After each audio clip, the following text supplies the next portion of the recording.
Una mujer despierta en medio de la noche y descubre que el hombre en cuya casa se ha quedado a dormir la está atacando.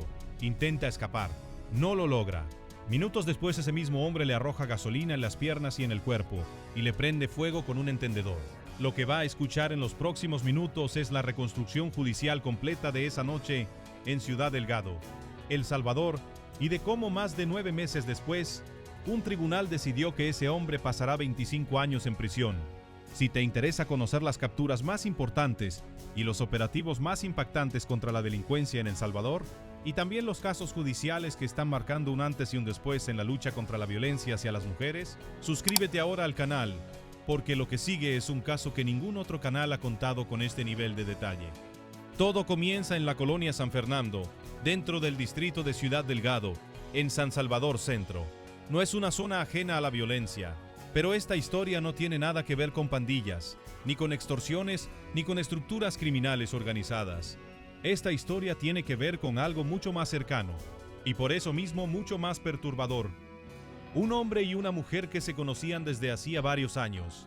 No eran pareja, no eran familiares. Eran conocidos que, según la investigación judicial, coincidían esporádicamente en distintos puntos de la zona. Esa noche del 25 de septiembre de 2025, la víctima decidió acompañar a Carlos Giovanni Castillo Clavel hasta su vivienda, junto a otra mujer que también formaba parte del grupo. Los tres departieron, conversaron, bebieron. Nada indicaba que esa reunión terminaría convertida en uno de los casos de violencia contra la mujer más graves registrados este año en El Salvador. ¿Qué fue exactamente lo que ocurrió mientras todos dormían esa madrugada? La investigación de la Fiscalía General de la República reconstruye los hechos con precisión. Pasada la medianoche, cuando la víctima y su acompañante ya se habían quedado dormidas dentro de la vivienda, Castillo Clavel aprovechó ese momento de vulnerabilidad total. Mientras la mujer permanecía inconsciente por el sueño, la abusó sexualmente. No hubo forcejeo inicial, no hubo posibilidad de defensa porque ella ni siquiera estaba consciente de lo que estaba sucediendo. Fue el propio cuerpo el que la despertó, en medio del ataque, cuando su sistema nervioso reaccionó ante lo que estaba pasando. Y en ese instante, todo cambió. La mujer recuperó el conocimiento y entendió, de golpe, la magnitud de lo que estaba viviendo. Intentó levantarse. Intentó salir de la habitación, alejarse de la vivienda, escapar de la persona en la que hasta esa noche había confiado lo suficiente como para quedarse a dormir en su casa. Pero Castillo Clavel no se lo permitió. La sujetó por la fuerza. Y aquí es donde el caso deja de ser solamente un abuso sexual y se convierte en algo mucho más grave, en un intento planificado de acabar con su vida. ¿Por qué un hombre decide en cuestión de segundos pasar de agredir sexualmente a alguien a intentar quemarla viva? Es la pregunta que ha rondado este caso desde que se conoció la sentencia. Y la respuesta, según la reconstrucción judicial, tiene que ver con silenciar a la víctima antes de que pudiera pedir ayuda. Cuando la mujer comenzó a gritar pidiendo auxilio, Castillo Clavel la amenazó directamente. Le dijo que si seguía gritando la quemaría por completo. No era una amenaza vacía, segundos después la cumplió. El hombre roció gasolina sobre las piernas de la víctima y sobre su área genital. Después, usando un encendedor, prendió fuego a su cuerpo. El objetivo, según establece el juzgado, no era simplemente lastimarla, era eliminar a la única testigo de lo que acababa de hacer. Convertir un abuso sexual en un homicidio que, de haberse consumado, probablemente se habría intentado presentar como un accidente doméstico, como un incendio fortuito en una vivienda donde 3 personas habían estado bebiendo. El plan estaba trazado para que nadie sobreviviera para contarlo. Pero algo que Castillo Clavel no controló fue la reacción de la tercera persona presente en la vivienda esa noche. ¿Quién fue realmente la persona que evitó que esta historia terminara en una muerte más sumada a las estadísticas de feminicidio en El Salvador? La acompañante de la víctima, que también se encontraba en la casa, escuchó los gritos y regresó al lugar del ataque. Lo que encontró fue a la víctima ya envuelta en llamas, con el fuego consumiendo la parte inferior de su cuerpo. En cuestión de segundos, sin pensarlo, esta mujer intervino para apagar el fuego y sacar a la víctima de la vivienda, alertando a más personas y evitando que las llamas siguieran avanzando. El propio juzgado, al momento de dictar sentencia, fue explícito sobre este punto. Fue esa intervención la de una mujer anónima, que decidió actuar en lugar de huir, la que impidió que Carlos Giovanni Castillo Clavel consumara el feminicidio que había planeado. No fue la policía, no fue una patrulla que llegó a tiempo, fue una persona común presente esa noche que se jugó su propia integridad para salvar a otra. Sin esa reacción, hoy no estaríamos hablando de una condena por feminicidio en grado de tentativa, sino de un feminicidio consumado más en la larga lista de mujeres asesinadas en el país. ¿Qué tan grave fue realmente el daño físico que sufrió la víctima esa madrugada? El Instituto de Medicina Legal, el IML, fue el encargado de establecer la magnitud real de las lesiones, y las cifras son contundentes. La víctima sufrió quemaduras de segundo grado que cubrieron el 25% de su cuerpo, concentradas principalmente en las piernas y en el área genital, exactamente donde el agresor había decidido dirigir el fuego. Los peritos forenses determinaron que su vida estuvo en riesgo real durante ese periodo. No se trató de heridas superficiales ni de quemaduras menores. Se trató de un daño que requirió más de un mes completo de hospitalización. Durante esas semanas internada, la víctima tuvo que enfrentar no solo el dolor físico de la recuperación, sino también el peritaje médico legal que documentó, además de las quemaduras, lesiones compatibles con abuso sexual. Cada parte de ese peritaje se convirtió después en prueba judicial, en el material que permitiría a la Fiscalía construir un caso sólido contra Castillo Clavel. Y aquí es donde la historia pasa de ser un ataque brutal a convertirse en un proceso judicial que pondría a prueba al sistema de justicia especializado en violencia contra las mujeres en El Salvador. ¿Cómo logró la Fiscalía construir un caso lo suficientemente fuerte como para conseguir 25 años de condena? La respuesta está en la combinación de varios tipos de prueba que rara vez se ven reunidos con esta claridad en un solo expediente. Por un lado, el testimonio directo de la víctima, que pudo relatar con precisión la secuencia completa de los hechos, desde el momento en que se quedó dormida hasta el instante en que fue rescatada. Por otro lado, el testimonio del acompañante que la rescató, una testigo presencial que no solo confirmó el ataque, sino que además fue clave para desmontar cualquier intento de la defensa de presentar el incendio como un accidente. Y, finalmente, la prueba pericial del IMLM, que documentó de forma objetiva tanto las quemaduras como las lesiones de tipo sexual, sin dejar espacio para versiones alternativas sobre lo ocurrido. El caso fue asumido por el Juzgado Especializado de Sentencia para una vida libre de violencia y discriminación para las mujeres de San Salvador, un tribunal creado específicamente para procesar este tipo de delitos bajo un marco legal que reconoce la violencia de género como una categoría propia, distinta de un homicidio o una lesión común. Este detalle importa, y mucho, porque explica por qué la condena no se limitó a analizar el daño físico causado, sino que evaluó el contexto completo del ataque como una manifestación de violencia machista. ¿Qué significa exactamente que un tribunal salvadoreño hable de violencia simbólica en una sentencia? Es uno de los conceptos menos conocidos del proceso judicial en estos casos, y en esta sentencia se volvió determinante. El tribunal concluyó que Castillo Clavel no solo ejerció violencia física y violencia sexual contra la víctima, sino también lo que la ley define como violencia simbólica. El hecho de dirigir deliberadamente el ataque con fuego hacia el área genital de la mujer no fue casualidad, según los jueces, sino un mensaje de dominación y castigo, dirigido específicamente contra su condición de mujer. Esa lectura del ataque, respaldada por los peritajes y por la reconstrucción de los hechos, fue una de las piezas centrales que llevó al juzgado a calificar el delito como feminicidio agravado en grado de tentativa, y no como un simple intento de homicidio o una agresión con lesiones graves. Esa distinción legal tiene consecuencias enormes.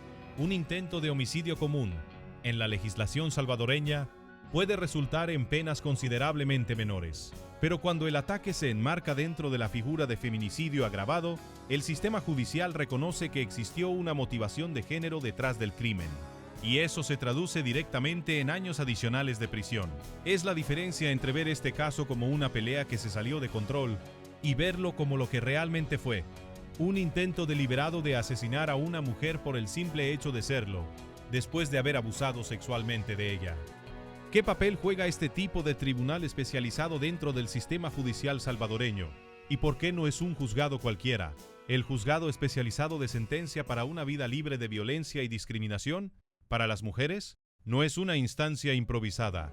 Forma parte de una red de tribunales creados específicamente a partir de la Ley Especial Integral, para una vida libre de violencia para las mujeres. Una legislación que buscó desde su origen separar este tipo de delitos de los juzgados penales comunes, precisamente porque la violencia contra la mujer requiere una lectura distinta de los hechos, una que entienda el contexto de control, dominación y castigo que suele acompañar este tipo de ataques. Que este caso haya sido resuelto por este tribunal y no por un juzgado penal ordinario es en sí mismo parte de la razón por la que la condena alcanzó 25 años, y no una pena menor. ¿Qué tan frecuente es que un caso de este tipo llegue realmente a una condena tan alta en El Salvador? Es una pregunta que muchas personas se hacen al conocer este tipo de sentencias, sobre todo porque el país todavía arrastra cifras preocupantes en materia de violencia contra la mujer. Distintos informes de organismos que monitorean la violencia de género en El Salvador han documentado, año tras año, decenas de casos de mujeres asesinadas o atacadas de forma brutal por parejas, exparejas o conocidos, muchos de los cuales nunca llegan a una condena firme, ya sea porque las víctimas no logran sobrevivir para declarar, porque las pruebas se pierden en las primeras horas, o porque el proceso judicial se diluye con el tiempo. Este caso es distinto precisamente porque reunió, de forma casi inusual, los tres elementos que suelen faltar en otros procesos: una víctima que sobrevivió y pudo declarar con claridad, una testigo presencial dispuesta a confirmar los hechos ante el tribunal, y una prueba pericial médica que no dejaba espacio para la duda razonable. ¿Cómo vivió la víctima el proceso de recuperación después de salir del hospital? Aunque el expediente judicial se concentra en los hechos penales, cualquier persona que conozca las secuelas de quemaduras de segundo grado en el 25% del cuerpo sabe que la recuperación física no termina cuando el paciente recibe el alta médica. Las quemaduras de esta magnitud suelen requerir tratamientos prolongados, cuidados constantes de la piel afectada y, en muchos casos, cirugías reconstructivas adicionales meses después del alta inicial. A eso se suma el proceso psicológico de haber sido atacada por alguien de confianza en un espacio que debía ser seguro por una persona a la que conocía desde hacía años. Ese doble impacto, físico y emocional, es parte de lo que estos tribunales especialistas intentan reconocer cuando dictan condenas de esta magnitud. No solo se castiga el daño inmediato, sino las consecuencias que la víctima deberá enfrentar durante el resto de su vida. ¿Qué pasó con Carlos Giovanni Castillo Clavel entre la noche del ataque y el día del juicio? Durante los meses que separaron el hecho de la sentencia, el proceso judicial avanzó bajo el expediente que documentó cada etapa. La denuncia inicial presentada apenas la víctima pudo declarar desde su cama de hospital, la recolección de evidencia en la vivienda donde ocurrió el ataque, los peritajes médicos que se fueron acumulando semana tras semana, y finalmente la etapa de juicio, donde la Fiscalía presentó toda esta evidencia ante el juzgado especializado. Castillo Clavel enfrentó el proceso como acusado, y el tribunal, tras valorar cada elemento de prueba presentado, determinó su responsabilidad penal de forma contundente. ¿Qué argumentó exactamente el tribunal para justificar la pena máxima dentro de este tipo de delito? La sentencia es explícita en un punto que resume todo el caso. El juzgado concluyó que fue precisamente la intervención oportuna del acompañante lo que evitó que el feminicidio se consumara. Esa frase, que aparece de forma casi textual en el reporte judicial, es la que sostiene toda la arquitectura legal de la condena. No se trata de una interpretación ambigua ni de un beneficio de la duda. El tribunal estableció, con base en la prueba médica y testimonial, que sin esa intervención la víctima habría muerto esa madrugada en la colonia San Fernando. Y sobre esa base impuso la pena de 25 años de prisión por feminicidio agravado en grado de tentativa. Este número, 25 años, no es arbitrario. Corresponde al rango de condena que la legislación salvadoreña contempla para este tipo específico de delito, en su forma agravada y en grado de tentativa, considerando además las circunstancias adicionales del caso, el uso de fuego como método de ataque, la dirección deliberada del daño hacia zonas específicas del cuerpo de la víctima y el elemento de violencia sexual previa, que quedó plenamente acreditado. Cada uno de estos factores sumó peso dentro del criterio judicial al momento de determinar la pena final. ¿Qué pasa ahora con Castillo Clavel tras conocerse la sentencia? La condena de 25 años implica que, salvo que prospere algún recurso de apelación ante instancias superiores, el condenado cumplirá ese periodo dentro del sistema penitenciario salvadoreño, bajo un régimen que en los últimos años se ha endurecido de forma notable para delitos graves contra la vida y la integridad de las personas. El caso pasa ahora a integrarse en el conjunto de sentencias que el sistema de justicia, especializado en violencia contra la mujer, ha ido acumulando. Un cuerpo de jurisprudencia que, según reconocen las propias autoridades judiciales, busca enviar un mensaje claro hacia el resto de la sociedad. Los ataques contra mujeres, incluso cuando no llegan a consumarse en una muerte, serán perseguidos y sancionados con la misma severidad que si el resultado hubiera sido fatal.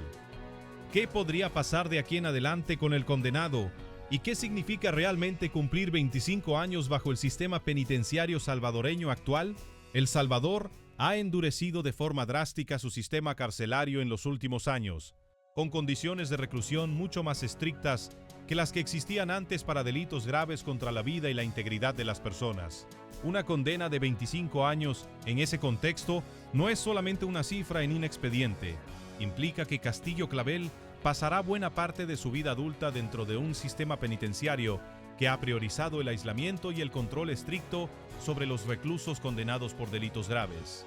Su defensa aún podría presentar recursos ante instancias superiores buscando una revisión de la pena, como ocurre en cualquier proceso penal, pero el criterio judicial ya quedó establecido con una solidez difícil de revertir. La prueba médica, el testimonio de la víctima y el de la testigo rescatista construyeron un caso que, según los propios operadores judiciales, no dejó espacio para una interpretación alternativa de los hechos. ¿Cómo ha reaccionado la opinión pública salvadoreña ante este tipo de sentencias? Cada vez que se conoce un caso como este, la reacción en redes sociales y en los comentarios de los medios locales suele dividirse entre dos sentimientos que en realidad conviven sin contradecirse. Por un lado, la indignación absoluta ante la brutalidad del ataque, y por otro, un alivio genuino al comprobar que el sistema judicial especializado en violencia de género está funcionando y llegando a condenas ejemplares. Para buena parte de la población, especialmente para quienes han seguido de cerca el fortalecimiento del sistema de justicia en el país durante los últimos años, casos como este se convierten en evidencia de que la lucha contra la violencia hacia las mujeres ya no depende únicamente de la voluntad individual de una víctima para denunciar, sino de una estructura institucional capaz de sostener el proceso hasta el final, con tribunales especializados, peritajes forenses sólidos y penas que reflejan la gravedad real del delito cometido. ¿Por qué este caso importa más allá de lo que le ocurrió a esta mujer en particular?